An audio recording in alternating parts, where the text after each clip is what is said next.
ṣé dáadáa lẹ wà o àjíǹde arọ́mọ jẹ́ o ibo là ń báyé lọ ibo là ń bórílẹ̀-èdè yìí rè kí làwọn olórí wa ń fi wá pè gan kí ló dé tí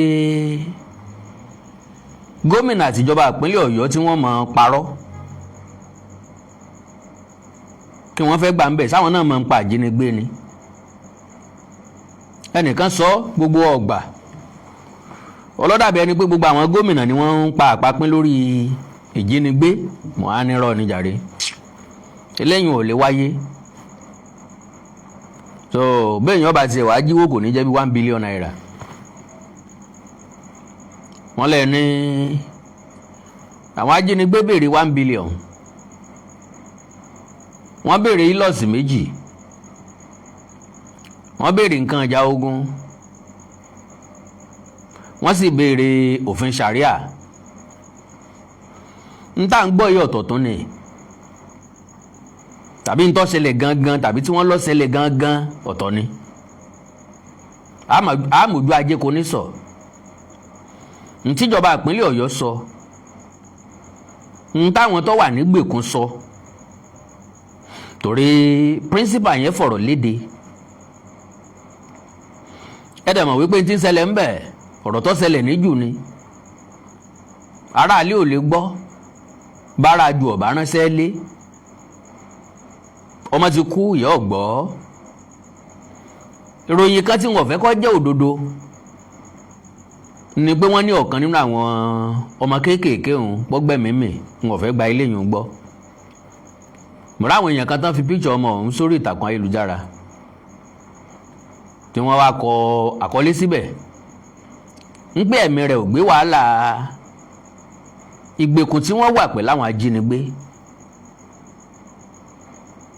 mo wá ní ká ní bẹ́ẹ̀ ló ṣe rí ni a ti gbọ́ ìròyìn ọ̀hún jù bẹ́ẹ̀ lọ orí Facebook nìkan kọ́ láti rí mi wá mọ̀ bóyá ẹ̀yin náà bá ròyìn pàdé bẹ́ẹ̀ bó tiẹ̀ jẹ́ pé ròyìn táwọn ọ̀fẹ́ gbọ́ ni àfẹ́ kó dé tí gbọ́ wa rárá torí àfẹ́ pàdánù ọ̀kankan nínú àwọn ọmọ tí ó wà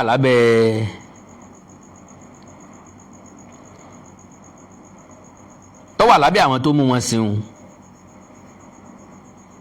àbí tí wọ́n kó wọn papá mọ́ra ìjọba ìpínlẹ̀ Ọ̀yọ́ ìjọba àpapọ̀ stop playing politics with our lives stop playing politics with those innocent children's lives bẹ́ẹ̀ ṣe bímọ tí náà la ṣe bí tiwa o ìbí òjò bí bá a ṣe bẹ́rù la ṣe bọ́mọ ó rí bẹ́ẹ̀ láyé àtijọ́ kò rí bẹ́ẹ̀ mọ́ nísìn bá a ṣe bí ẹrú kọ́ la ṣe bí ọmọ ibi tí wọ́n bí ẹrú sí ọ̀tọ̀ ibi tí wọ́n bí ọmọ sí ọ̀tọ̀ bàbá tó wà wò dáadáa á tó pé bá a ṣe bí ẹrú la ṣe bí ọmọ kẹ́nẹ̀dé ìyá tó bí ẹrú ó lóyún ẹ̀ ó rù ú ká fóṣù mẹ́sàn-án ìyá tó bí ọmọ ó lóyún ẹ̀ ó rù ú ká fóṣù mẹ́sàn-án ṣùgbọ́n kọ́ ọmọ ó tó dẹrú ọmọ lọ́kọ́kọ́ jẹ́ gbogbo ilé tán ti bímọ pátápátá láti kí wọ́n kú ewu ọmọ orí tó yin orí ọlá àkọ́kọ́ kí wọ́n kú ewu ọmọ orí tó yin orí òtòṣì tó yin orí ẹrú adélé wọn akíyà àkókò pópó àrùsọ so ìyẹn túmọ̀ sí pé bá a ṣe bẹ́rú ńlá ṣe bí ọmọ kádàrá ló pin lọ́tọ̀ọ̀tọ̀ ní tí wọ́n pè ní ìṣẹ́ àtòṣì ó ní grade ìpele ìpele ní bí aṣọ àlùbọ́sà ṣùgbọ́n ìṣẹ́ àtòṣì gangan which is poverty is your inability to afford your needs. Success is your ability to afford your needs without bothering anybody. Yìí ṣe ìgbà tí èèyàn bá ní billions nínú àkáǹtì kó tó wà successful. Success is of the heart. So far you can afford what you will eat. O lè afford oúnjẹ méjì lójúmọ́. Ẹnìkan kan ra sọ sí ọlọ́run wọn àbọ̀ sọ sí ọlọ́run. Ó wọ bàtà àlùkù lọ́dọ̀ ẹnìkan kan. Ó wà successful. O lè afford n tó fẹ́ jẹ, n tó fẹ́ wọ̀, n tó fẹ́ lò. You are successful. Kò dìgbà téèyàn bá ní mọ́tò tàbí èèyàn kọ́lé kó tó wà successful. All right. Success ń gbà mí determine pẹ̀lú àwọn nǹkan yẹn o. God bless you. Now, gẹ́gẹ́ bí àlàyé tí mò ń ṣe tí ó sì wù mí kẹ́yìn abiyamọ kẹ́ ẹ bá mi pín fídíò yìí dáadáa torí pé ó gbọ́dọ̀ dọ́dọ̀ Ṣèyí Mákindé, ó gbọ́dọ̀ dọ́dọ̀ Speaker of the House nípínlẹ̀ Ọ̀yọ́,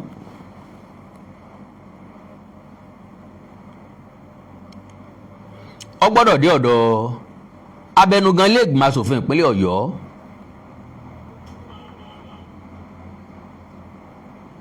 God bless you, sir. God bless you, ma. Ẹ káàbọ̀. So, ó wà very very unfortunate pé àwọn kìíní ọ̀hún play politics pẹ̀lú life àwọn ọmọdé yìí.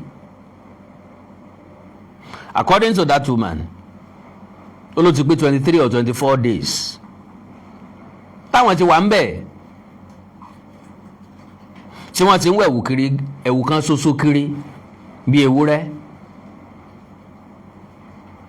wọ́n wẹ̀wù kan kiri bí àgùntàn. Torí àwọn bàbá wa ní àgùntàn nìkan ni kì í paṣọ ìsìn dà.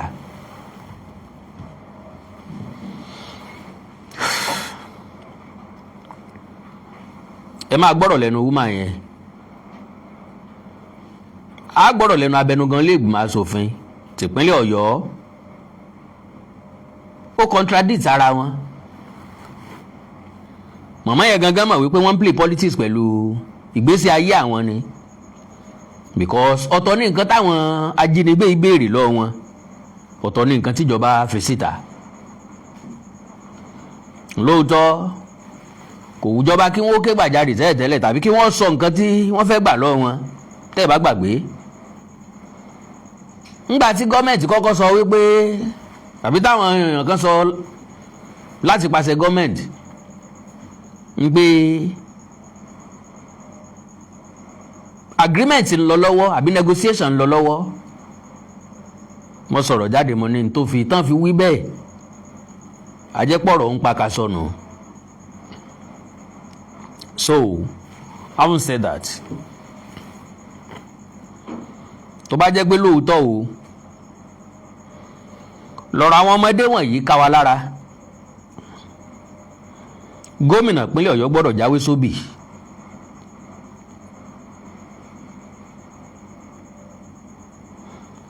Ẹ gbádùn mi, ẹ bá mi pín program yẹn láàrin ìṣẹ́jú kan ẹ jọ̀ọ́, ẹ dákun, mò ń bẹ̀ yín ni o, ẹ bá mi pín láàrin ìṣẹ́jú kan. Ṣèyí Mákindé àtàwọn tí wọ́n ń bẹ nípò ìjọba gbọ́dọ̀ rí eléyìí.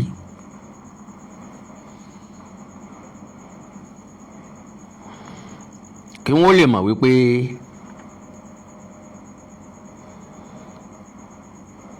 Ìdòwú kìí ṣerú ìbejì, ẹ̀kẹta ọmọ lásán ní í ṣe.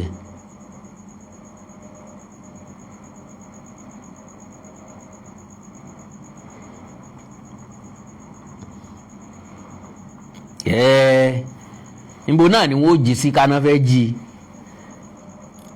Sírádúró ìjọba ìpínlẹ̀ Ọ̀yọ́ bá fẹ́ jí 1 billion naira táwa ẹ̀sẹ̀ ń pákéjì ẹ̀, kò make sense mọ́ náà. Kò make sense mọ́ náà. It doesn't make sense. So èmi ò gbà wípé wọ́n fẹ́ jí ni. Then kí wá ní karamọ̀ tí Ṣèyí Mákindé bá lọ ẹ̀ṣẹ́ ẹ̀lẹ̀ tọ́lọ́ ń promise àwọn ìyá ọlọ́mọ, àwọn mọ̀lẹ́bí pé àwọn ń ṣiṣẹ́ lórí ẹ̀. Bẹ́ẹ̀ bá ń ṣiṣẹ́ lórí ẹ̀ sẹ́ẹ̀ka iye ọjọ́ tán ti wà ń bẹ̀ ni. 23 24 days àbí ń táwa ń rí kọ́lẹ̀ yín rí àbí ń táwa ń rò kọ́lẹ̀ yín rò àbí bó ṣe rí lọ́kàn wa kọ́ ló ṣe rí lọ́kàn yín. Ṣèyí Mákindé ó rè kí Adélabú Pẹ́ńkẹ́lẹ́ fún ti àbúrò rẹ̀ àti àwọn ọmọ rẹ̀ tí wọ́n jí kó ó rè kí ń lé ó dà bẹ́ẹ̀ olówó ń sọ̀rí olówó òtòṣì ń sọ̀rí òtòṣì àwọn eléyìí lọ̀rẹ́ tèmi.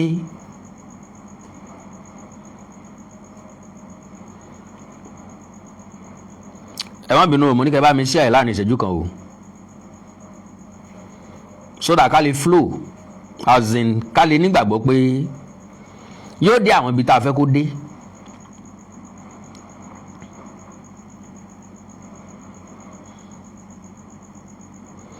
Ẹjọ́ mi kọ́ o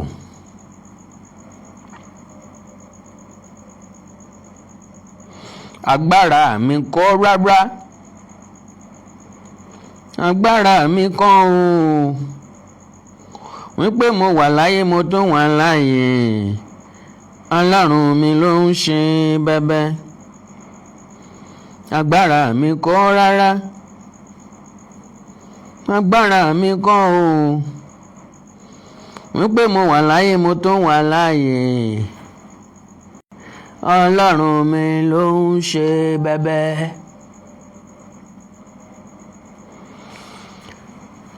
Ẹ káàbọ̀ padà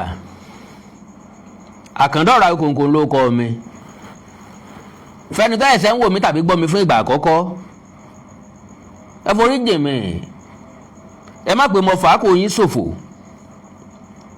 tàbí ń ọ̀kà yín kún kò rí bẹ́ẹ̀ o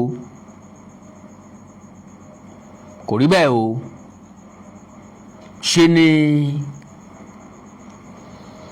mo fẹ́ kí ọ̀rọ̀ yìí kó dé àwọn ibì kan ṣé mọ̀ pa kíkanjú kan ò lè dógun sẹ́ bí ọba sá látìlẹ́yìn fún. Now mo sì ń bọ̀ o.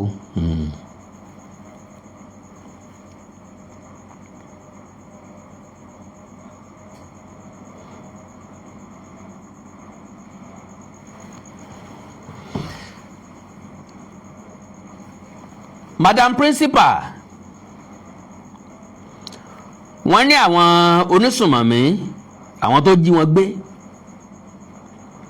tẹ́ bá dẹ̀ wò dáadáa ẹ rí pé àwọn ajínigbé yìí ti ní sùúrù tó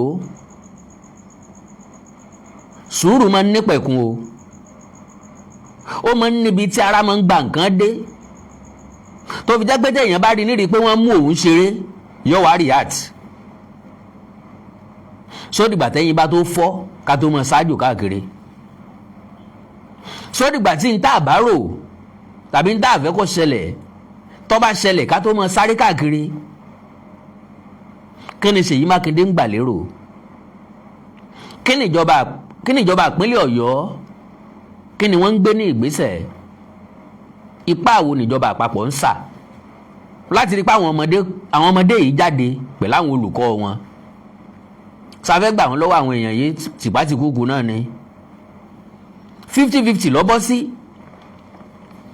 àwọn èèyàn kan ti ṣerú ẹ̀ tí wọn ò rí mú jẹ o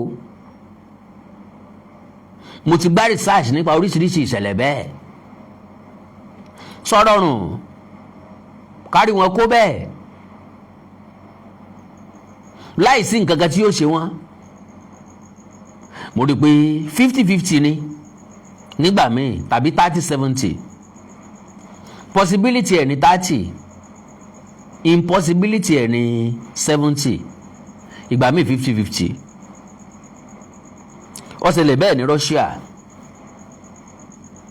àwọn akẹ́kọ̀ọ́ tó pàdánù ẹ̀mí wọn wọ́n máa fẹ́ lé nígbà nígbà tí Russia ṣẹlẹ̀ lóòótọ́ àwọn onísùnmọ̀mí yẹn náà ò escape ó ṣẹlẹ̀ láwọn ìlú kan bẹ́ẹ̀ náà àwọn onísùnmọ̀mí ò escape ṣùgbọ́n àwọn ọmọ tí wọ́n kó àwọn náà ò escape ok ọgbọ́n mi ìta wá lè lò nlele ti dadi Gani ẹnu mi àgò Fẹ́mi Fálànà tí wọ́n kọ́ wa ọgbẹ́ ìwò wọn kọ́ wa ìwò ni àkọ́kọ́ gbọ́ ńbẹ̀ sọ̀rọ̀ ìjọba ìpínlẹ̀ Ọ̀yọ́ ni àbí ti màmá yẹ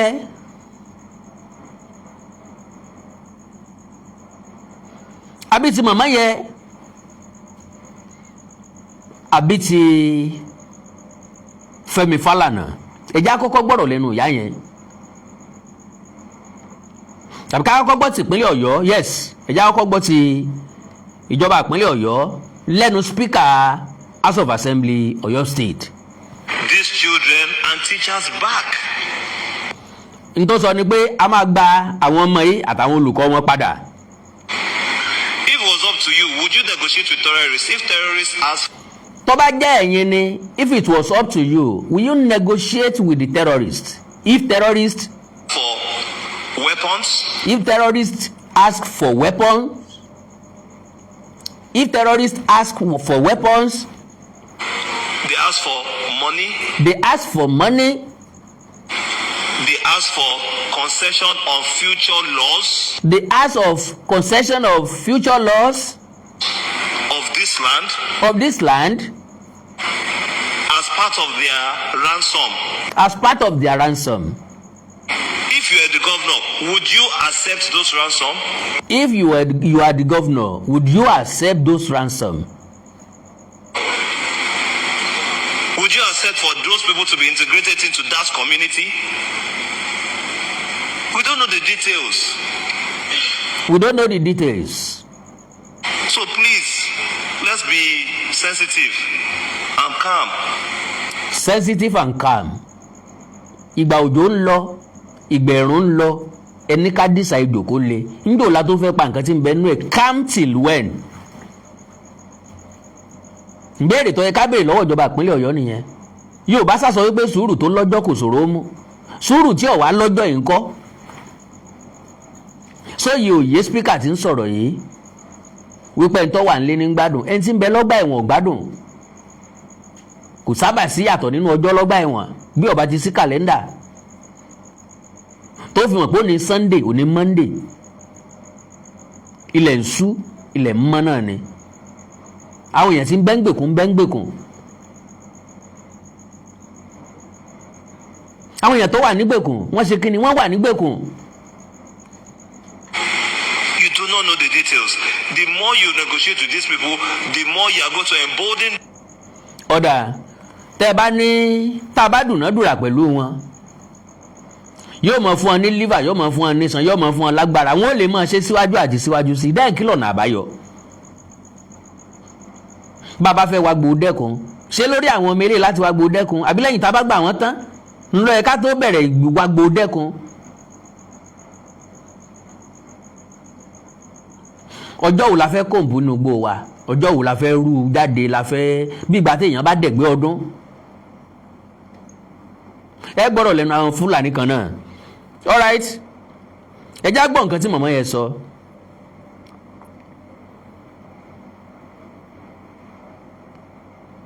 Everyone, please, I have come to make some clarifications. Today makes it the 24th day that we have been in this place. Today make it 24th days that we have been in this place. Tán ti wà níbi tán wà yẹn aṣọ kan tó wà lọ́rùn màmá yẹn náà ló sì wà lọ́rùn ẹ̀ fún 24 days. And it seems that some people are making our problems to be complicated already. We were shown some print media where it was stated that these people that abducted us requested for release of some people. They requested for ₦1 billion. They requested for Sharia to be entrenched in the country.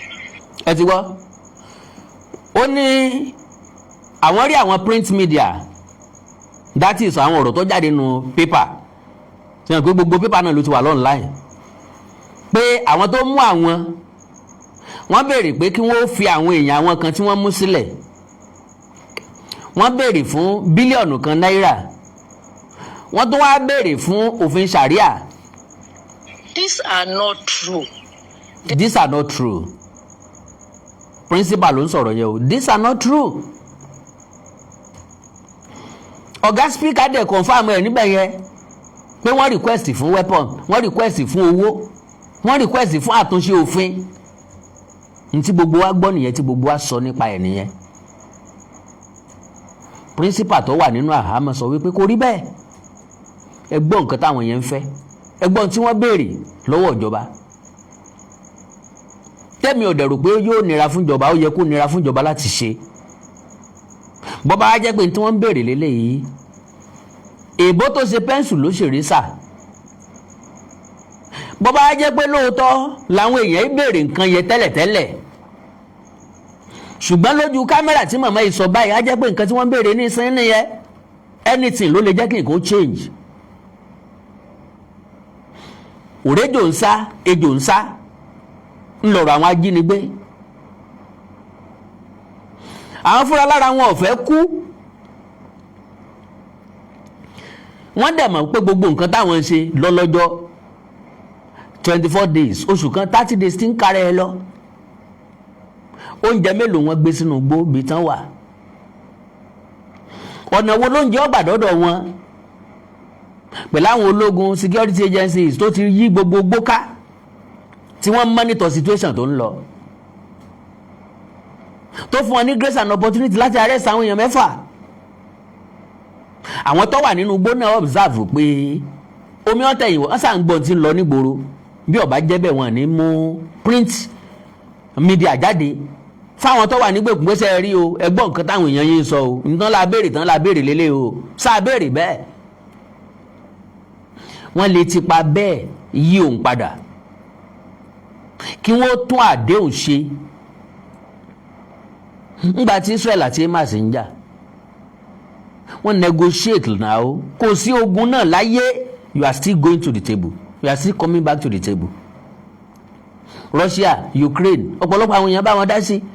Wọ́n pè wọ́n wá, Russia make request ẹ̀, Ukraine dànù gba tó kọ́kọ́ tí ọ̀kọ́kọ́ tẹ́ wọn lọ́rùn pé rárá àwọn ò lè gbà, àwọn ò lè gbélé, àwọn ò lè yọ ọ̀dá ilé, àwọn ò lè ṣe lé. Ogun dẹ̀ tó tẹ̀síwájú. Ńgbà tó yálẹ̀ tó máa béèrè fún ceasefire kì í ṣe pé kó gun ọ́ tán, ìyẹn ni pé ẹ sì dáwọ́ dúró ná. Ẹ̀yẹ mọ́ yìnbọn láti bẹ̀, káwa náà mọ́ yìnbọn láti bí, ká mọ́wọ́ dúró ná. Ceasefire. Hamas ó kó àwọn ọmọ Israẹli ń gbèkùn, àwọn ọmọ Israẹli náà kó ọmọ Hamas ní gbèkùn. Ẹ fẹ́ gbé èèyàn yàbí ẹ fà wọn tọ̀dọ̀ wálẹ̀, ìyẹn àlè fi gbogbo wọn lẹ̀ lẹ́ẹ̀kan náà. 10 lákọ̀ọ́kọ́ release, ẹ release 10 wá, no release 10. Bí wọ́n ṣe gba èèyàn wọn tán nìyẹn. Ká jẹ́ pé àwọn tí ń bẹ ní inú igbó yìí wọ́n ní ẹ yọ̀ǹda àwọn èèyàn wọn, àwa náà sì ti lọ́mọ lọ́dọ̀ wọn. Àwọn èèyàn tí ó wà ní Abolongo tó wà Lágòdì tó jẹ́ èèyàn wọn, iṣẹ́ kí wọ́n ń ṣe fún ìjọba níbi tán wà. Ẹran tó mérè jẹ ló jẹ́ kí gbẹ̀gìrì ó sàn, kí gọ́ọ̀mẹ̀ntì tó release wọn fún wọn, ẹ release àwọn èèyàn wọn fún wọn, ẹ jẹ́ kán máa lọ, káwọn náà dẹ̀ release àwọn èèyàn wa. Gbogbo àrà tẹ́ bá wá fẹ́ dá ní time yẹn, you are free to do it. Kì í ṣe lórí àwọn ọmọ tí ń bẹ́nu gbé o. Wọ́n gbọ́ ọmọ àbúrò Adélábù, ìgboro ò sinmi mọ́ o. Lẹ́yìn ọjọ́ kẹta wọ́n gbà wọn kalẹ̀. Ẹ wo báwọn ọmọ yẹn ṣe rí after 3 days. After 3 days ń tẹ̀ sọ fún wa nípa ẹ ti kó wọn lọ sí hospital, ẹ ti kó wọn lọ sí therapy oríṣiríṣi. How much more àwọn ọmọ tí wọ́n ti lò 24 days nínú igbó. Wọ́n máa àbúrò Adélábù tí wọ́n mú. Inú ilé ńlá wọ́n fi wọ́n sí o. Níbi tí wọ́n tó gbé solar fan sí wọn lọ́dọ̀ tó ń fàtẹ́gùn sí wọn. Wọ́n mọ̀ pé wọ́n ìsọmọ ọ̀ṣẹ́, wọ́n ìsọmọ ọ̀yà. Wọ́n gbé solar fan sọ́dọ̀ wọn kó orú ọmọ bá mú wọn. Wọ́n ní access sí tọ́lẹ̀tì. Wọ́n lè gbọ̀nsẹ̀, wọ́n lè wẹ̀, bọ́jẹ́ pé wọn ò ní lè wẹ̀, wọn ò lè febi pa wọ́n, wọ́n ò fún wọn lóúnjẹ.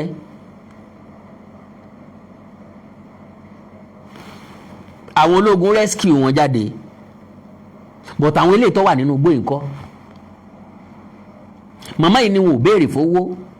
Ẹ gbọ́, ẹjá gbọ́rọ̀ They are just trying to create problems for us. We have been here since we have not been forced to worship in Islamic way. ẹ gbọ́rọ̀ tó sọ láti ìgbà táwọn ti wà ń bẹ̀ wọn ò pọ́n ní dandan fáwọn wípé káwọn ó kírun. bó bá jẹ́ pé ọ̀rọ̀ Islam ní ń bẹ lọ́kàn wọn wọ́n ti fún gbogbo wọn lágé náà ó pé dandan ẹ̀kọ́ bá ṣe ń kírun ẹ gbọ́dọ̀ máa kírun lójoojúmọ́. ọ̀tọ̀ ní request wọn wọ́n dẹ̀ wà clear about it. kí ló dé tí gómìnà Ṣèyí Mákindé àtàwọn ìsọ̀ǹgbè rẹ̀ kí ló tán play politics. èmi ọba ti gbà bẹ́ẹ̀ tí ìbá ṣe speaker àwọn tó sọ ọ̀rọ̀ jáde ló jẹ́ ká gbà wípé these guys are playing politics. ìmọ̀lẹ́ ń gbàwẹ̀ mùsùlùmí ń gbàwẹ̀ ó lòun ọ̀dá tọ́mì ta ló fẹ́ sẹ̀rí ọ̀nà ọ̀fun bó bá lọ́lọ́run rínú jẹ́ káráyé náà ó róde. wọ́n bá release àwọn táwọn kidnappers ń béèrè ṣé wọ́n ní béèrè another condition wọ́n lè ever béèrè another condition mọ́. wọ́n máa make request wọn once wọ́n ní béèrè another condition mọ́. so káfí lẹ́yìn lẹ̀ bẹ́ẹ̀. We have been left alone. They have not troubled us concerning that. They are not asking for Sharia law. They are not asking for money. The single thing they are asking for is the release of some of their people. I don't know. ẹ gbọ́dọ̀ báyìí wọn ò béèrè fún Sharia law wọn ò béèrè fún owó 1 billion naira wọn ò béèrè fún. ta ló wá kúkú sórí pé wọ́n ní káre san 1 billion naira kan sínú àkáǹtì kan ní Kotonu. Because every one of us mọ̀ pé ẹni tí ó send owó sínú àkáǹtì kan ní Kotonu èèyàn kan sá lọ gbà báǹkì tàbí wọ́n transfer ẹ̀ kúrò nínú báǹkì níbi kan wọ́n sá transfer ẹ̀ sí báǹkì kan sáà ni wọ́n ní àkáǹtì kan wọ́n sá send ẹ̀ sí. gọ́ọ̀mẹ̀ntì lè ṣiṣẹ́ pẹ̀lú gọ́ọ̀mẹ̀ntì Republic of Benin àti Nàìjíríà wọn ṣẹ̀ṣẹ̀ máa ṣiṣẹ́ papọ̀ lórí issue.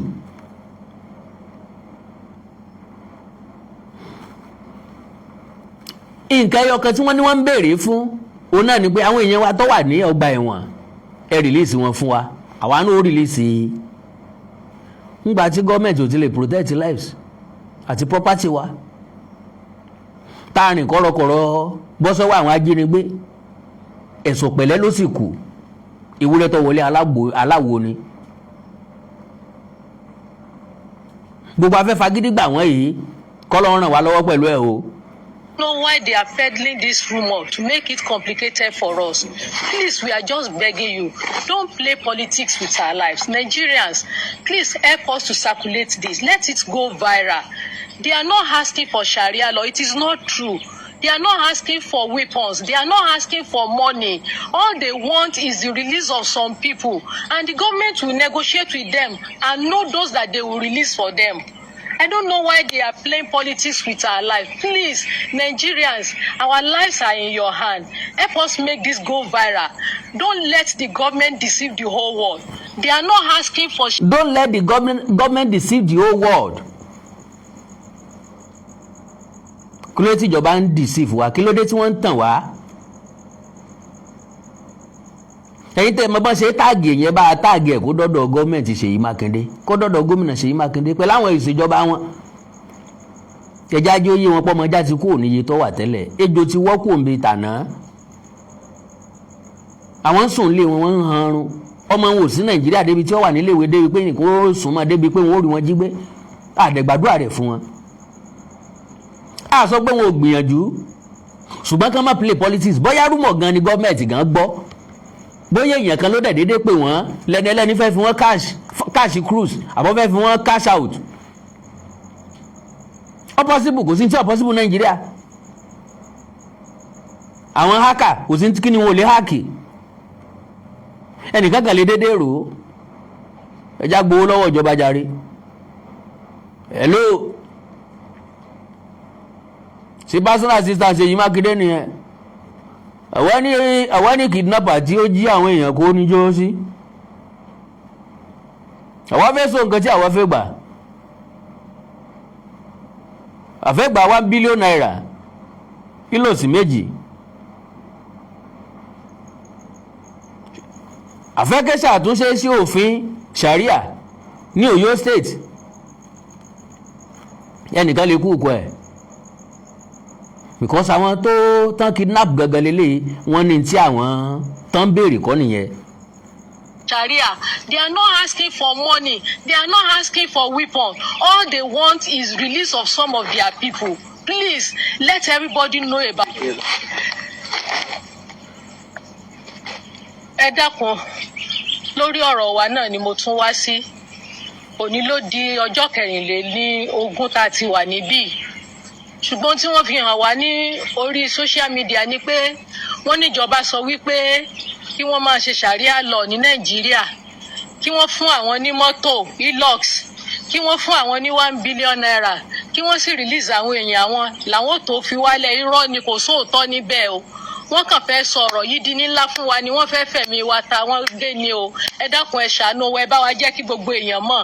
Ohun kan ṣoṣo tí wọ́n béèrè fún òun náà ni kí wọ́n fi àwọn èèyàn wọn kan sílẹ̀. Wọn ò béèrè owó lọ́wọ́ wọn, wọn ò béèrè mọ́tò lọ́wọ́ wọn, wọn ò béèrè ìbọn lọ́wọ́ wọn, wọn ò béèrè Sharia lọ́wọ́ wọn. Látijọ́ tá a ti débì wọn sọ pé dandandandan ká mọ kírun níbí.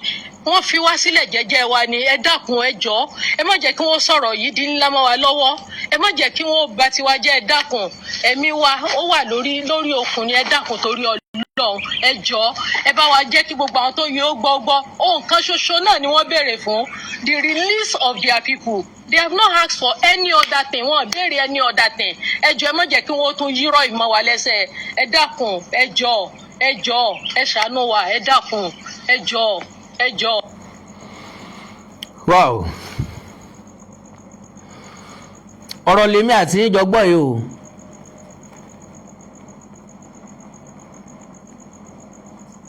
Àsìkò láti dáyàn lẹ́bi kọ́ leléyìí, àsìkò gbésẹ̀ ni. Bọ́ bá jẹ́ mi gómìnà Ṣèyí Mákindé tàbí àwọn tí wọ́n jọ wà nípò ìjọba, á tún arrangement ṣe. Ẹ máa wá pé àwọn èèyàn yẹn tó bá jẹ́ pé ní nọ́mbà wọn lọ́wọ́. Then àwọn tí wọ́n Sanu, àwọn tí wọ́n jí àwọn èèyàn wọ̀nyí kó, àwọn tí wọ́n wà nínú akóló wọn. Okay, if you have the government number, please call them to renegotiate, rearrange. Please help us live our people. You see those small children, they don't know anything. Ẹ máa rò pọ́rọ̀ àwàdà lèyàn ṣe. Mò ń sọ̀rọ̀ gidi ẹni mọ̀ fọ́nì. They don't know anything. Those small children, they don't know anything. Well, please, we are begging you. Government will do the needful. They will release your people. We will beg them to release your people. Please, help us leave those children. They don't know anything. The governor, now he they cause all this nonsense. God bless you. God bless you. We know say you be fathers. You go get children. If you not get children for now, you go get children in future. Nothing go happen to your children. Nothing go happen to your wives. Allah go be with you. You no go see wahala. You no go see fitina. Kindly help us leave those children. Gómìnà Ṣèyí Mákindé, abẹnugan lẹ́gbìmọ̀ aṣòfin ìpínlẹ̀ Ọ̀yọ́, à ń bẹ̀ yín ni o.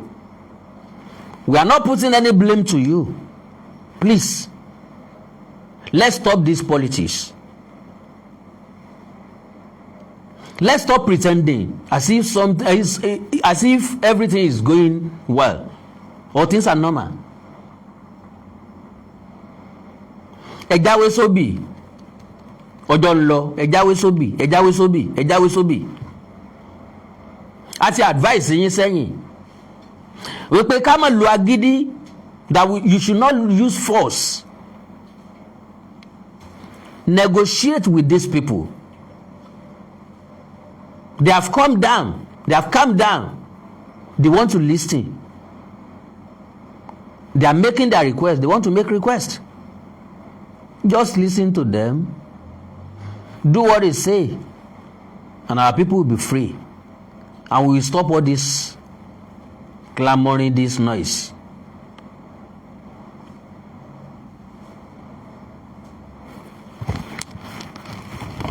Bó ti jẹ́ pé àgbọ̀ kankan látọ̀dọ̀ ìjọba àpapọ̀ wọ́n lè sọ pé àwọn strategize ni Ọlọ́run fún strategy wọn ṣe o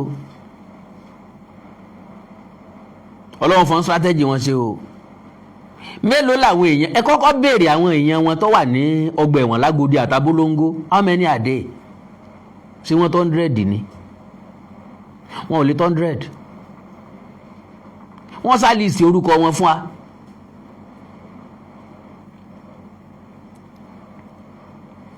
Ìyá dẹ̀ wá lọ wádìí kí làwọn èèyàn wọn ṣe because majority ló wà lọ́gbà ẹ̀wọ̀n kò yẹ kó sí lẹ́wọ̀n o tàbá yẹ kó ti kúrò lẹ́wọ̀n tipẹ́tipẹ́ ṣùgbọ́n ẹnìkan kò gbẹ́jọ́ ẹ̀ ọkàn kájọ́ ló ń tiẹ̀ ni remand lẹ́lòmíín sì wà wọn ti convict ẹ̀ wọn ti prosecute ẹ̀ wọn ti dájọ́ ẹ̀ kò tí ì sí nǹkan kan tó ṣẹlẹ̀.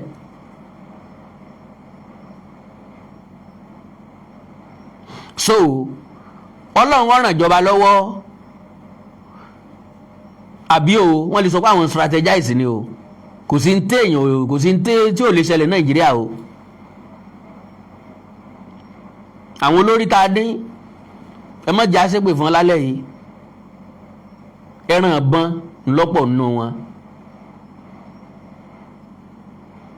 wọ́n kàn dàwọ̀ èèyàn bóra ní ẹranko ńlọ́pọ̀ jù nínú wọn. Ẹja sọ bẹ́ẹ̀ Kennedy tí wọ́n fi jẹ́ranko lásìkò ìjọba ológun iléèwé wa dá o gbogbo iléèwé ló ń function àwọn clinic wa ń function ojú ọ̀nà wọ̀ báàdì tó báyìí gbogbo nǹkan wà in place àwa alágan sọ pé àfẹ́jọba kan jù kó dictatorship afẹ́ freedom of speech freedom of movement àti wá rí báyìí lẹ́yìn freedom of speech àti freedom of movement wá gbogbo nǹkan wá dojú dé.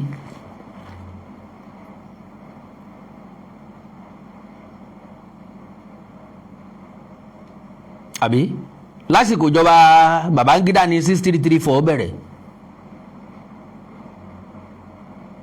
ọdún mẹ́fà ní primary ọdún mẹ́ta àkọ́kọ́ junior secondary school ọdún mẹ́ta ìkejì senior secondary school ọdún mẹ́rin ní university ló bẹ̀rẹ̀ láyé ìjọba Buhari ológun ọ̀fẹ́ la gbóògùn lọ hospital láyé ìjọba Babangida ọ̀fẹ́ la ń gbóògùn lọ hospital ẹ̀ tó bá fẹ́ jà míyàn kó jáde wọ́n bá fẹ́ mú yàn lọ sí hospital láyé ìgbà náà àwọn màmá wa fọ ike dání tí wọ́n fi gbóògùn wá wọ́n fọ ike lọ wọ́n mú ike lọ ike lásán plain ike lásán wọ́n mú lọ wọ́n dẹ̀rọ oògùn oríṣiríṣi fún wọn wálé tán máa lò fún wa kò sálágbádá tó ronú débẹ̀ o látòrí Ọbásanjọ́ dórí Bọ́lá Tinubu tó wà ń bẹ̀ nísìn lásìkò ìjọba ológun omi ẹ̀rọ wà káàkiri ìlú ẹni tó bá fẹ́ jà míyàn kó jáde omi ẹ̀rọ wà káàkiri omi ẹ̀rọ dẹ̀ ń wọlé ó dẹ̀ ń wọ àwọn ilé kan lásìkò ìjọba alágbádá ni wọ́n gé omi ẹ̀rọ tán ní gbogbo lédi oníbọ́ọ̀hù a sì ní water corporation kí ni water corporation ṣe lénìí gbogbo ilé ló ní bọ́ọ̀hù nísìnyí ǹjẹ́ ò ní bọ́ọ̀hù ní kànga àwọn tó ní bọ́ọ̀hù lẹ́kọ̀ọ́ ńgbà náà àwọn tí wọ́n ń ta omi ní ń ló ní bọ́ọ̀hù láńlọ́ọ̀dù tó ti rìtáyà tí ó fẹ́ kébi ọ̀pá ń kú ní ọ̀gbẹ̀ bọ́ọ̀hù sínú ilé tí ó ra jókòó tàbí ọmọ pawó ẹ̀ láràárọ̀ èkó mọdé tí mo ti rí tí wọ́n ń ta omi. So láyé ìjọba alágbádá yìí kò sí nǹkan tó work fígọ̀ owó là ń gbọ́ sétí àárín ara wọn náà wọ́n ń pín sí nta gbọ́ ni pé ẹnìkan kó 8 billion ẹnìkan sì kó 75 billion Alison Madueke ìwà dúró owó tó nìkan kó Emefiele ìwà dúró owó tó nìkan kó àwọn owó tó ṣèlú lórí tó ṣèlú láǹfààní ẹwà ni wọ́n ìṣe ẹranko tó tó wọn láyé ò sí. Gbogbo àwọn tí ń bẹ nílé ìgbìmọ̀ aṣòfin àgbà Senate tán wà House of Rep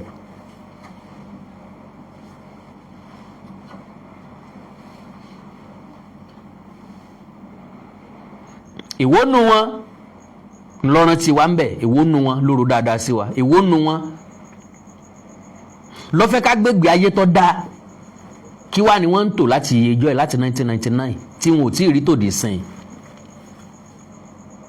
tó fi jẹ́ pé láńṣẹ́ fún gbogbo ẹni tó bá wá.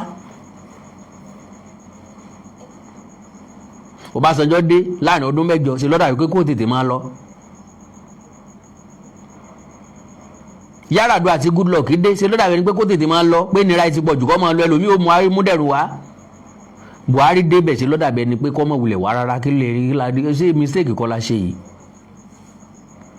A tún ti ń pariwo bẹ́ẹ̀ láyé Tinubu. Ariwo everybody ń pa lónìí o. Ìpìlẹ̀ everybody ń sẹ́ lónìí o. Ṣé Tinubu fẹ́ overturn ìpè yìí?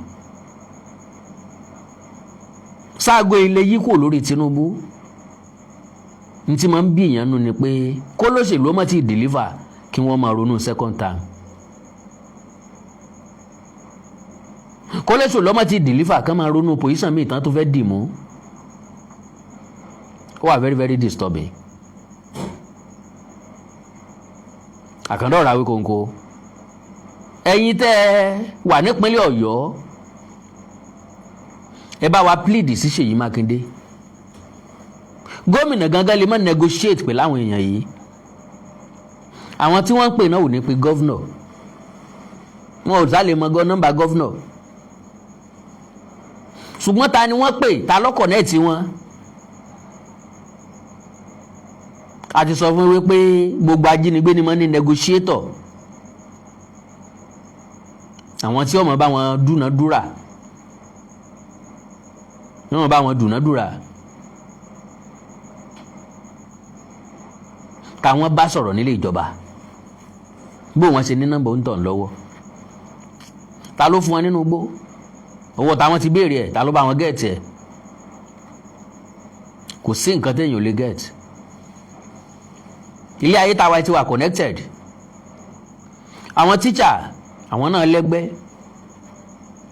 nínú ẹgbẹ́ wọn bẹ̀ wọ́n lólórí yes NUT wọ́n ní president National Union of Teachers wọ́n ní president tàbí chairman possibly ọmọ ẹgbẹ́ kan mọ nọ́mbà ọ̀gá ẹgbẹ́ wọn chairman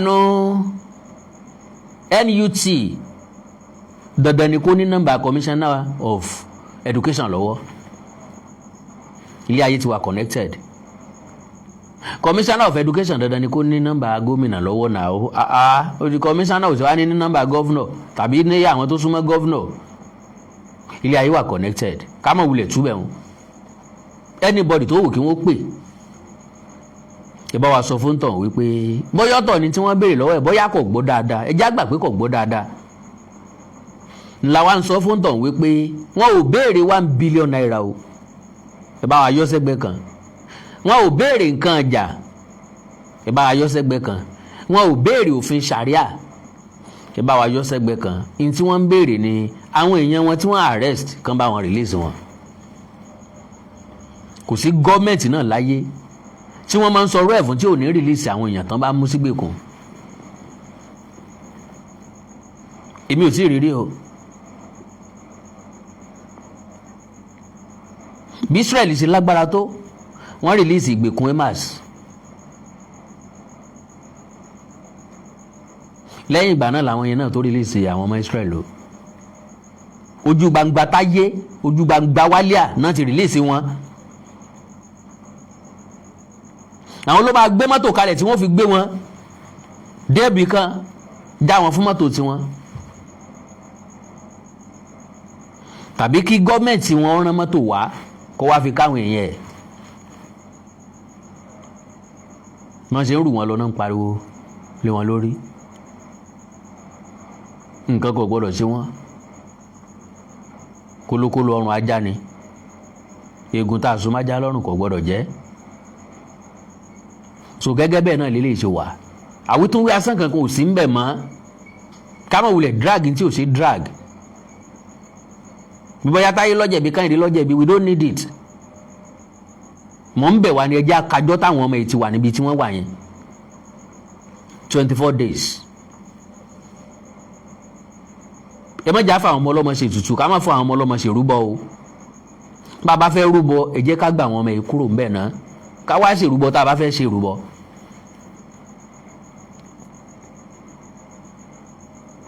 so alo Olódùmarè ò ní fi wá sílẹ̀ o dandan ni wọn ò rìlíìsì àwọn tán ń béèrè yẹn ìgbà náà tó máa gba àwọn tán fẹ́ gbà ìkọ̀rà ọgbọ́n òdigi so ẹ má wulẹ̀ jẹ́ kí n sọ̀rọ̀ Fẹ́mi Fálànà o torí àwọn tí wọ́n wà nínú igbó lè padà rí ní tí mo ṣe yìí o kọ́mọ̀ wá di òun ṣe mí òun gbà mí àṣẹ dúpẹ́ lọ́wọ́ ẹni tí ń ṣe ni tí tó ń gbà ni eléyìí wà nínú iṣẹ́ mi ìtọ́jáde ẹ lọ wò l'Awikonko TV lórí YouTube God bless you mi ìmọ̀ bóyá mo lẹ́yìn tó fẹ́ pè mí o pápápá kọ́ọ̀lù 2 sí 3 péré ìṣẹ́jú kọ̀ọ̀kan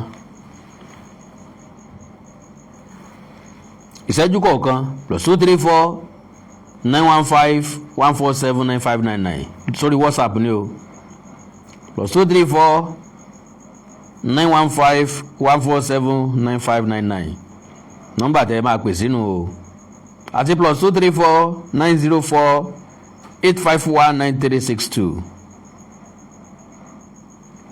+234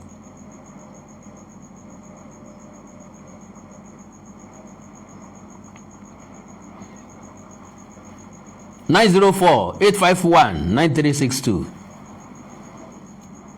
kọ́ọ̀lù 2 péré n ó sì máa lọ tó bá yìí ti wọlé ni o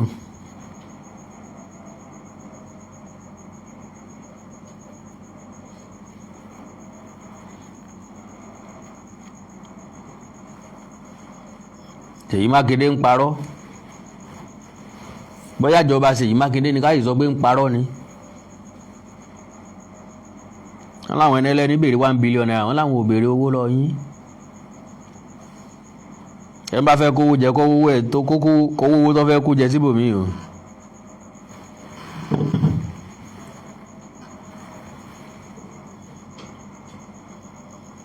ìgbìyànjú mi lè pí kọ́ọ̀lù ń bẹ̀ yẹn o fóònù tí mo fi ń ṣe program nìyẹn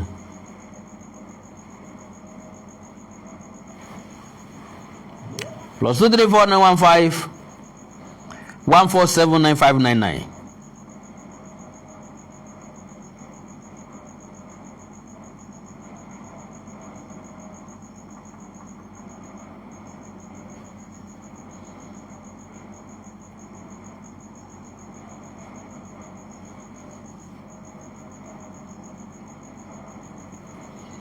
+234 915 147 9599 ìgbìyànjú lè pè sórí yẹn o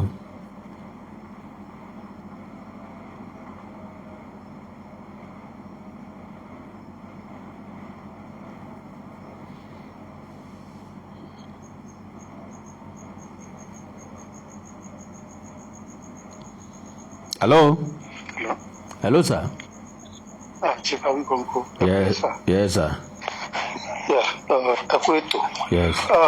Ó yà mí lẹ́nu pé gbogbo nǹkan tó ṣẹlẹ̀ yìí, ó ti fẹ́ di politics, wọ́n ti sọ di politics and it's so sad. Kò dẹ̀ yẹ kó rí bẹ́ẹ̀.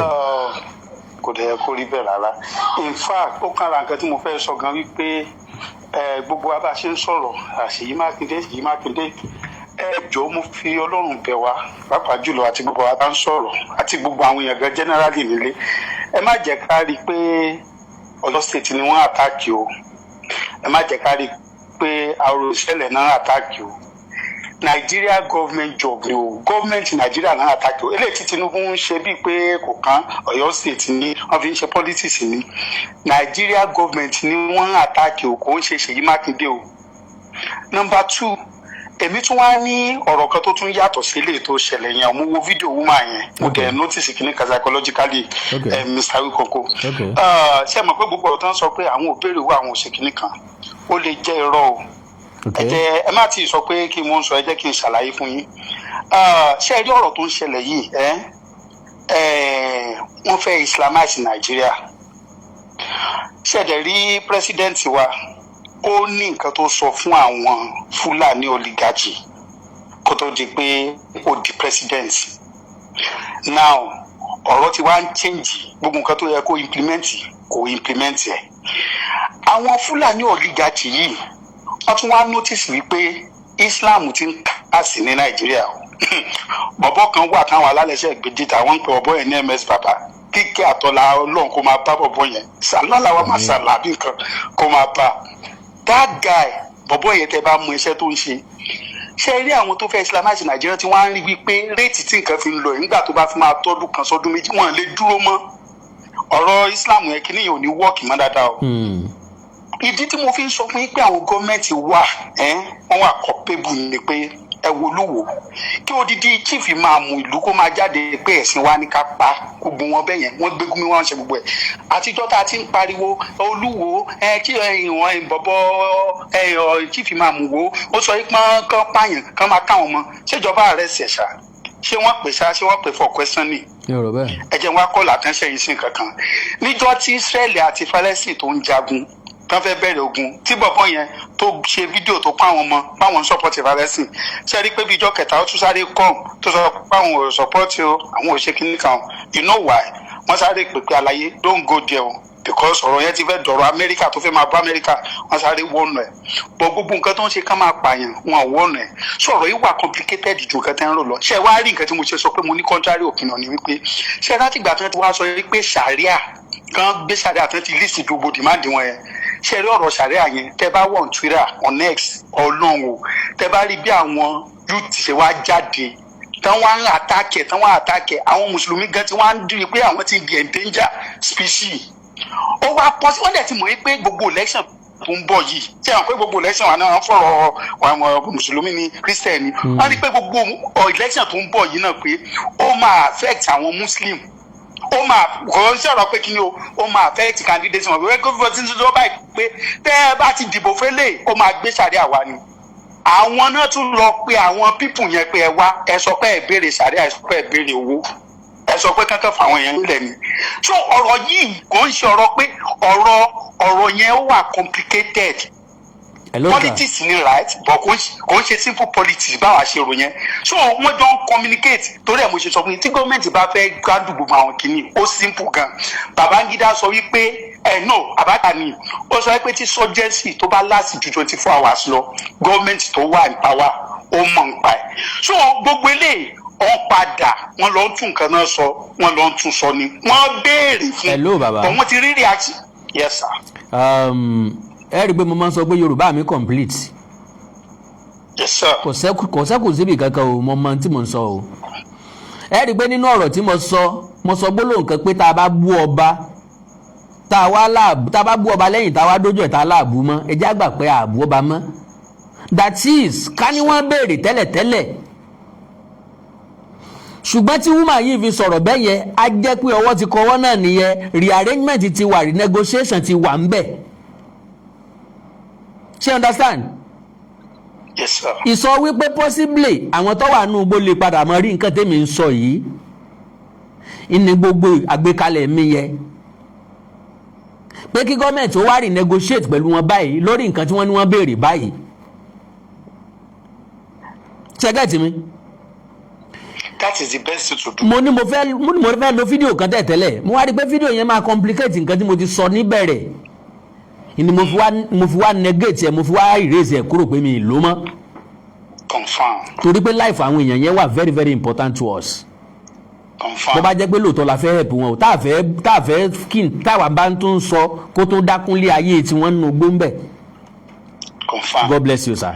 mo understand nǹkan tẹ́ ẹ sọ you are very very on point 100% sir.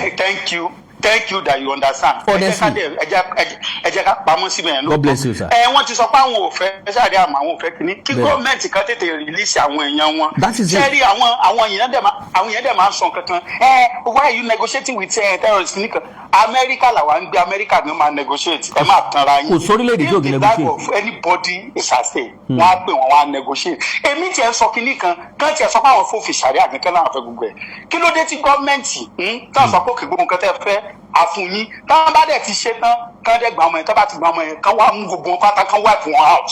It is what government can do. God will never do it. God bless you, Baba. God bless you, sir. God bless you, Baba. Àwọn ibi tá a fẹ́ sọ̀rọ̀ dé náà lè ti sọ̀rọ̀ dé o bàbá. All right, ìgbìyànjú the effort. Brother mi. Brother mi. Mo ti ń gbọ́ yín báyìí. Bẹ́ẹ̀ni. Ẹ kú àsìkò yín bàbá mi jàre àwa nìyàn. ẹ kú iṣẹ́ pásítọ̀ ìsà. Àwa nìyàn. Bàbá Múnárí dá sí ọ̀rọ̀ kan bíi méjì ni. Ó yá. Bàbá ṣe rí ọ̀rọ̀ tí mo ti fẹ́ sọ̀rọ̀ lè sọ tẹ́tẹ́lẹ̀ náà. Nínú ẹni tó bá lóye tó bá jẹ́ ẹni tó gbọ́n tọ́lọ́ndẹ̀ fún ní ọpọlọ. Mo rí pé program tẹ ṣe lé ní lítà. Mo rí pé nǹkan tẹ ṣe ẹ̀ ń sọ nǹkan ní ìdẹ̀rẹ̀ pé kí omi ní sọ̀rọ̀ bí tí mo fẹ́ sọ̀rọ̀ lọ́mọ. Mi ni máa sọ̀rọ̀ lọ. Àsọmọ ọgbọ́n. Lóòótọ́ wọ́n ti change demands ọwọ́ ti kàn wọ́ ọmọ ìní sọ̀rọ̀ sọ́wọ́n fọ́tẹ̀ tó gbé sọ̀rọ̀ lọ́mọ bàbá mi wọ́n tó pọ̀sọ̀ nípa tí wọ́n bá tẹ̀ wá tún wá gbọ́ wọ́n bá tún gba tí àwọn ìjọba bá fún wọn ní demands wọn tán tán tún fáwọn èèyàn oníyàálẹ̀ tó ń kọ́ tán fáwọn ọmọ wa ń lẹ̀ ń kọ́ tí wọ́n gbà tán tún béèrè nǹkan mi aṣáárí àwọn terrorists àrí àwọn bandits yìí tó jẹ́ pé wọ́n máa béèrè ransom lọ́wọ́ èèyàn bóyá lọ more than million wá bóyá mo 50 million wá tó bá tún fún 50 million tó bá ti gbà tán wọ́n tún ní mú mi wá ààrẹ ló jẹ́ pé bẹ́ẹ̀ kò rí fún wọn padà pàánù tó bá tún ṣe yẹn ń kọ́ so níbi tí bí èmi ò ní sọ̀rọ̀ lọ́bẹ̀ yẹn ṣùgbọ́n wọn lọ́mọ tó fi tó bá wọn ò ṣe kìíní yẹn mọ́ ṣùgbọ́n ọ̀rọ̀ tẹni tó dẹ̀ sọ̀rọ̀ náà sọ̀rọ̀ àwọn náà rí ọ̀rọ̀ sọ nínú ọ̀rọ̀ tí wọ́n sọ kò sí àṣà ní nǹkan tí wọ́n lè yọ̀dà nínú ṣùgbọ́n yẹn gbọ́dọ̀ fẹ́ gbogbo sọ̀rọ̀ tán ìgbìyànjú kan tẹ̀ sọ pé láti àwọn èèyàn wá wà state. ìgbìyànjú. but bàbá. yóò bá máa ń sọ̀rọ̀ kan wọ́n ní oògùn kì í gbénú àdó jẹ́ àyàn àbí orí ṣé kí n kọ́ọ̀tì kí n tó máa sọ tí mo fẹ́ sọ làbẹ́ ń gbọ́ mi. ẹ̀mí ń gbọ́ yìí. ṣé ẹ mọ̀ wípé ẹyẹ kan wà tá a máa ń pè ní orí. ok mo ń gbọ́ yín bàbá. ẹ mọ̀ àbí ok ẹyẹ orí ó dàbí òdèrè kókò. now àwọn bàbá wa wá create ìtàn kan wípé wọ́n lọ sọ́dọ̀ babaláwo àwọn babaláwo ẹ̀ wá jẹ́ àyàn àti ìrà wọ́n wá sóògùn ó lọ béèrè pé òun fẹ́ sóògùn làyà wípé oògùn tó fi jẹ́ pé tó bá ti ráwọn máa dámọ̀ àyà máa ń já òun máa fò lọ pé òun fẹ́ oògùn làyà débi pé tó ń bá rí wọn hàn níjà òun láyà mọ́ wọ́n wá fún lóògùn pé kó lọ lò ó kò tí ì wá lò ó wá máa ń sọ wípé àyàn o èèrà o oògùn tẹ́ ẹ ṣe fún mi lánàá o yọ jẹ́ o kò jẹ́ o ó ń ṣe mí láyà kúkúkúkúkúkúkú that is oògùn kí gbénú àdó jẹ́ àwọn èèyàn yóò béèrè nǹkan míì wọn ò ní béèrè nǹkan míì èmi ò fẹ́ ká sọ̀rọ̀ sí wọn lẹ́nu tí wọ́n láwọn béèrè gangan ká sọ pé kí ìjọba kọ́kọ́ fún wọn ná. fún wọn náà all right. that is it. ó ti yé mi. God bless you brother. ó ti yé mi tẹ̀sán ti yé mi. God bless you. God bless you baba. ó dàbọ̀. so àwọn èèyàn wọn tí wọ́n fẹ́ kíjọba Ṣèyí Mákindé àtijọba àpapọ̀ torí prison yard kò sí fún state governor tàbí state government federal ló ní president ló ní jíjẹ àti mímu wọn ní prison yard ìjọba àpapọ̀ ló ń gbọ́ ó ti ń wà nínú allocation lọ́dọọdún iye tí wọ́n fi ń bọ́ àwọn ẹlẹ́wọ̀n bó tẹ̀ jẹ́ pé ní ọgbà ẹ̀wọ̀n ti wá kò sóúnjẹ gidi ń bẹ o èmi náà bá wọn tọ́ ìwà wọn wò ńjọ́ kan o n ò sì gbàdúrà kí ọ̀tá mi ọ lọ jẹ́ lọ́dún náà lọ́ngbà tí wọ́n rí máa ń dè mí wọ́n gbóúnjẹ òǹdé láàárọ̀ gbogbo ẹ̀wà white náà máa ń sè epo ò ní dùn kì í dẹ̀ láta wọn yìí dẹ̀ sá bọ́ bá ń rún òkúta ń bẹ̀ láìpù ti ẹnu ta ni ó sa ẹ̀wà odidi àpò kan tán fẹ́ sè lẹ́nìkan ẹ̀sẹ̀ máa sa èèyàn mélòó ni ó sá fún wákàtí mélòó wọn rọ̀ luna bẹ́ẹ̀ náà ni.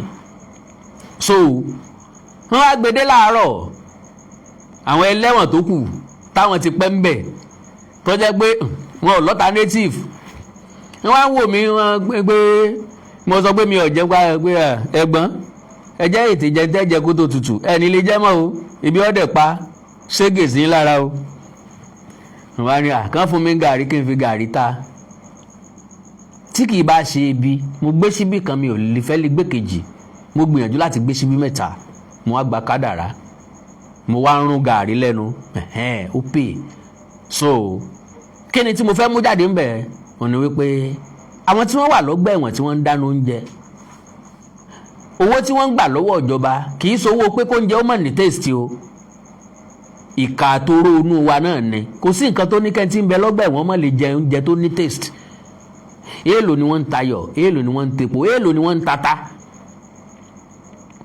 ẹ̀wà rinkanrinkan ni wọn ò bíyàn da tó bá ti tutù kéèyàn ó lè jẹ àfẹ́ tó ti pẹ́ ń bẹ̀ tí ọlọ́ta native tó ti wá di aládùn lẹ́nu ẹ̀ ráìsì náà bí ata tútù náà máa gbé wá wọn á kàn yán sórí ẹ̀ náà ni kò sí nǹkan kan bẹ́ẹ̀ so ọlọ́run ṣàánú wa ní tí mo gbìyànjú àti sọ ni wípé àwọn èrò tí ń bẹ lọ́gbà ẹ̀wọ̀n gangan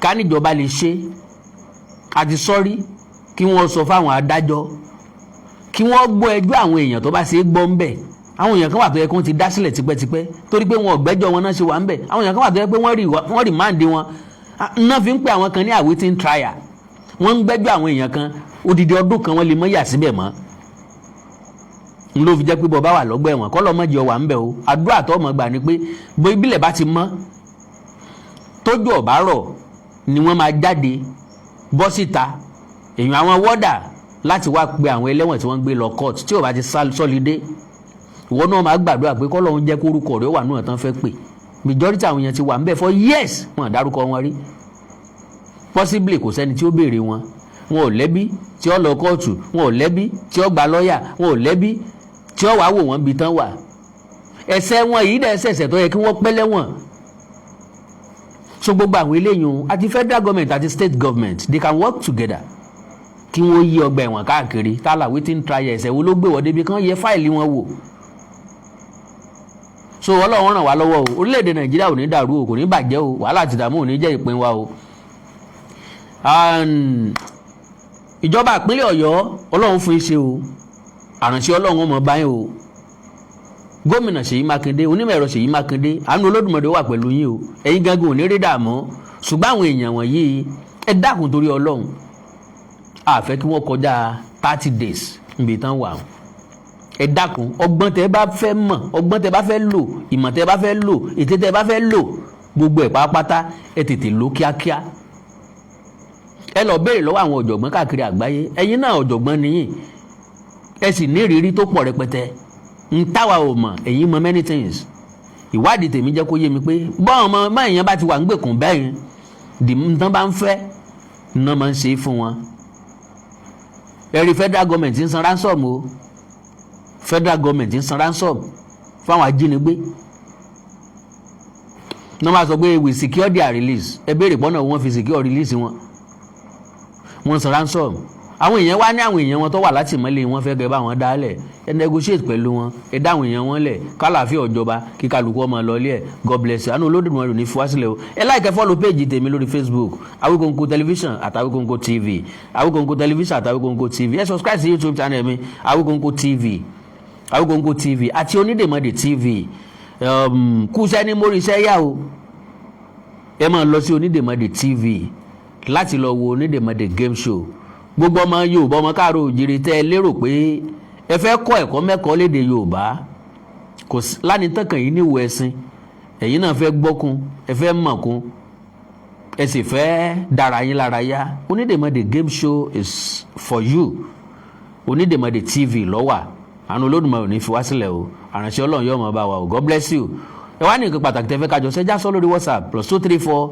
904 851 9362 +234 904 8519362. èdè àti àṣàlẹ̀ káàrọ̀ òjìrè bí òní wọ mi orílẹ̀-èdè lẹ káàrọ̀ òjìrè òní dàrú ìlú ẹnìkọ̀ọ̀kan wa yóò tòrò mi ni bó tiẹ̀ jẹ́ pé àwọn èèyàn ra síkà fún mi lẹ́nu ọjọ́ mẹ́ta ẹ̀ kó sójú mi mo bóyá àwọn èèyàn wá rò pé ọ̀rọ̀ tó kírítíkà là ń sọ ọ̀rọ̀ bóyá ni ò jẹ́ káwọn èèyàn ra síkà fún mi kò sí wàhálà o àránṣẹ́ ọlọ́run ọba gbogbo wa ọlọ́run pèsè fáìní wa ìlú le kókó tọ́lọ́run bá wa sọ ló dẹ̀rọ̀ mo rò pé ibì kan wà tí kinní ọ̀hún òde ìlú dá páropáro ni kò sí nǹkan kan ọlágbára mọ́tò wálé àrówó rà tọ́lọ́run ṣàánú wa gbogbo nǹkan tó yẹ kọ́ dọ́là náà ti wálẹ̀ o ọlọ́run ní fìyà jẹ wa God bless you ọ̀dàrọ̀ òun ayọ̀ lásán I love you all God bless you Mr. Ayénirọ́mù láti Kútọ̀nù God bless you Abba Alaba Olókun God bless you Ọ̀dẹ́bọ̀dé Òjó God bless you Fakọ́rọ̀dé Fakorede Tọ́pẹ́ Samuel God bless you àti gbogbo ẹ̀yin tẹ́ kù náà God bless you mi ní wáyé tí ó dàárọ̀ òun ayọ̀ lásán.